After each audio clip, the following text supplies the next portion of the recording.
কি নাম আপনার? আমার নাম মোহাম্মদ জিল্লুর রহমান। জিল্লুর রহমান। জি। কি করেন আপনি? এমনি এমনি অটো গাড়ি চালার চার দোকান আছে। এখানে কে কে আছে? এখানে আমার ওয়াইফ আছে, দুই ছেলে আছে, এক মেয়ে আছে। আচ্ছা, ছেলেমেয়েরা পড়ালেখা করে? পড়ালেখা করাইছিলাম, করোনার সময় থেকে লেখাপড়া বাদ দিয়ে দিয়েছি। এখন আর করাচ্ছেন না কেন? এখন পড়াচ্ছি না, পড়াতে কুলাইতে পারি না। ছেলেমেয়েরা কি করে? ছেলেরা এই ছেলে একটা ফলের দোকানে চাকরি করেনি, আর একজন দোকানে বসে। আপনার দোকানে বসে? আপনার ছেলেদের নাম কি? এক মোহাম্মদ রনি, আর একজনের নাম মোহাম্মদ মক্কাদুল ইসলাম। বয়স কত ওদের? বড়টার বয়স আপনার 25, একটার 25, আর ছোটটার বয়স আপনার এই 18, 19, 20 হবে।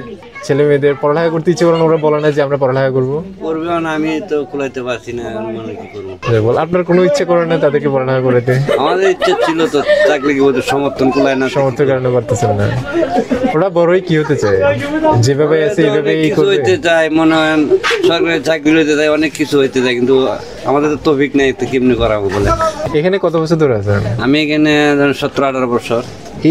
এই ঘরেই? এক জমিদার এখানে, মানে এই ঘরে না, এই পাশে ছিলাম, আবার এই পাশে আইছি। মানে এই এলাকাতেই একসাথে 17 বছর? এক এলাকাতেই।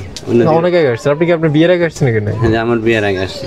আর এখানে থেকে বিয়ে শাদী এগুলো? এখান থেকে বাড়িতে নিয়ে বিয়ে শাদী। বাড়িতে তো অনেক বছর, অনেক অভিজ্ঞতা আছে আপনার। কি দেখলেন একদম শুরু থেকে, যদি এ পর্যন্ত যদি বলেন আপনার একটু অভিজ্ঞতা শেয়ার করেন এই জায়গাটার মানুষের উপরে? অনেক কিছু দেখছি, বলে শেষ করতে পারবো না। কিছু কিছু বলেন যেগুলো একটু বেশি ইম্পর্টেন্ট। না, এগুলো মনে হয় না, এখন তো মোটামুটি ভালো, আগে আরো খারাপ ছিল, এখন তো ইনশাল্লাহ অনেক ভালো। কিরকম খারাপ ছিল আগে? আগে মনে হয় অনেক খারাপ ছিল এখানকার পরিস্থিতি। মানুষের সময় আপনার 500 টাকা ঘর ভাড়া ছিল, তাও দিতে পারেনি, পলায় চলে গেছে। এখন তো আর মানুষ। এখন ভাড়া কত দেন এখানে? এখানে আপনার এটা ভাড়া হয়েছে আপনার 3700 টাকা একজন, মানে একটা ঘর? একটা রুমে, এরকম একটা রুমে 3700 টাকা ভাড়া।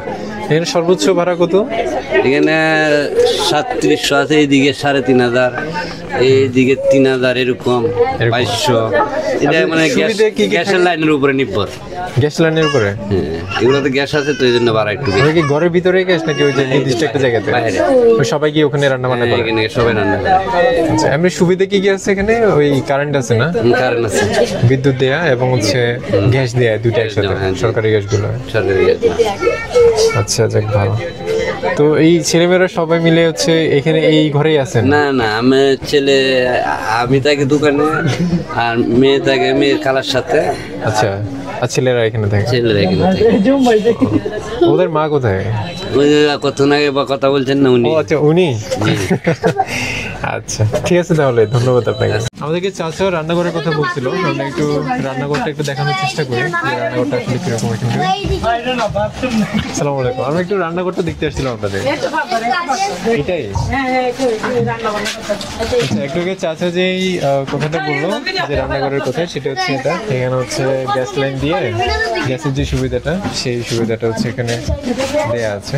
এই সুবিধাটার জন্য হচ্ছে এখানে 200 টাকা বেশি। অন্যদিকে হচ্ছে 3500 টাকা ভাড়া, এখানে হচ্ছে 3700 এই ঘরগুলো, কারণ এখানে সুবিধা